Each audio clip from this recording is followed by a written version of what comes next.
of capitalism as a whole. And Obama, instead of getting the gratitude of big business, and by the way, he saved their system in 2007-8, it's not generally realised, but the first year of the crisis of 2007-8, especially from 2008, was worse than the first year of the economic crisis of 1929 to 1933. And by the injection of quantitative easing, of credit and so on, managed to stave off the system, did not stave off the crisis, did not solve the crisis, but of course is the kind of grey area that we've seen in the course of the next period. And if Trump is successful in his $1 trillion program to stimulate the economy through storing up debt and the rest of it, then that would be a good thing for the American working class. Just as in Britain, for instance. If there was a boom, yes, the capitalists would gain from it, but it would create jobs. Those jobs would strengthen the power of the working class. Strikes would break out and so on, of an offensive rather than a defensive character. But as I will point out, it's very unlikely that Trump will succeed because of the enormous development of debt. Already, from 2007-8 to today, even the maintenance of the system has been through debt-fueled boom. And this, in turn, is preparing the signs of a new crisis. Even the capitalists are talking about the growth of derivatives, which is this enormous speculation on the stock exchange, which is not backed up by the production of real wealth. It's a betting shop of betting on the future of the system and of different industries itself. And by the way, it's on a higher level than it was in 2006 and in 2007 itself. So even if Trump manages to get his program through in relation to the Congress, or puts it forward, it will produce contradictions of its own.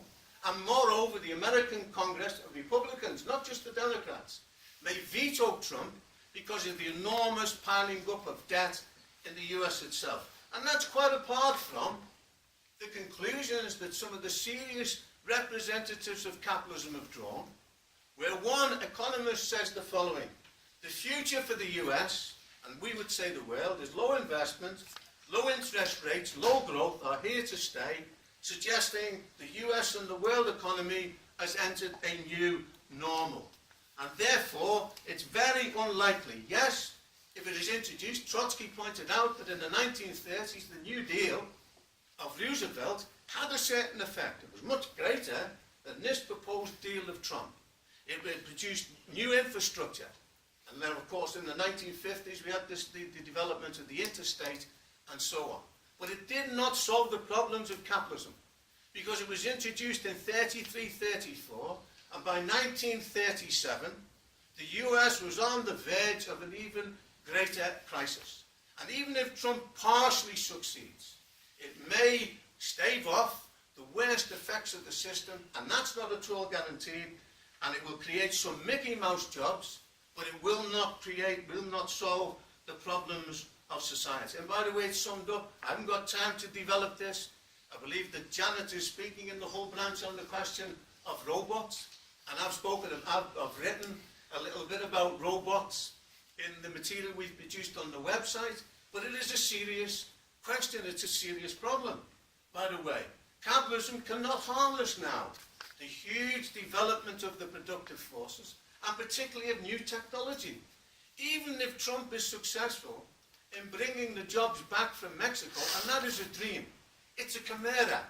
All that will result from his program will be a trade war between China and the US, and a repetition on a different level of the situation of the 1930s. But even if he succeeds in bringing some of the jobs back from Mexico, if he brings those jobs back, they will be done by robots in the US because of the development of new technology, and will not benefit those workers in the rust states of the Midwest and so on. And as Stephen Hawking said, not only do we have the question of robots, but we also have the development of artificial intelligence as well. And he made the point that it's either the best, artificial intelligence is either the best or the worst thing to happen to humanity. It raises serious questions for the future. Now, I'm an optimist in relation to artificial intelligence, and I'm an optimist in relation to new technology. So long as it's harnessed on the basis of a new society with a new morality, a new approach, a new attitude to a communal approach towards society itself. Capitalism will never be able to do this in a way that will be acceptable to the mass of the population, because inequality is ingrained.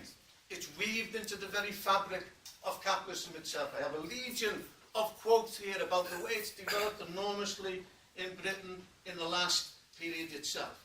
And I have the attitude when people say to me, but they'll take over in the future. It all depends on the kind of society we have.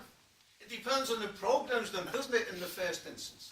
It depends on whether the capitalist with the drive for profit, or us, you and I, and the rest of the working class in a new socialist society. We could have a situation where we'd have our brother and sister robots, if you like, our comrades, so to speak, collaborating alongside of us in a socialist stroke communist society.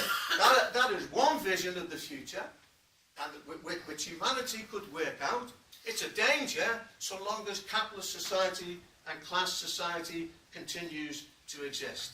And it's raising this question, a very important point. Why is there a discussion now on the need for a basic income, on the need for all kinds of make-work proposals to keep people in work? It's a confession of bankruptcy that capitalism cannot guarantee now full employment. The tragedy of the youth today, of what I saw in Spain, of a young man at the School Students' Union conference who said, you know, my friend left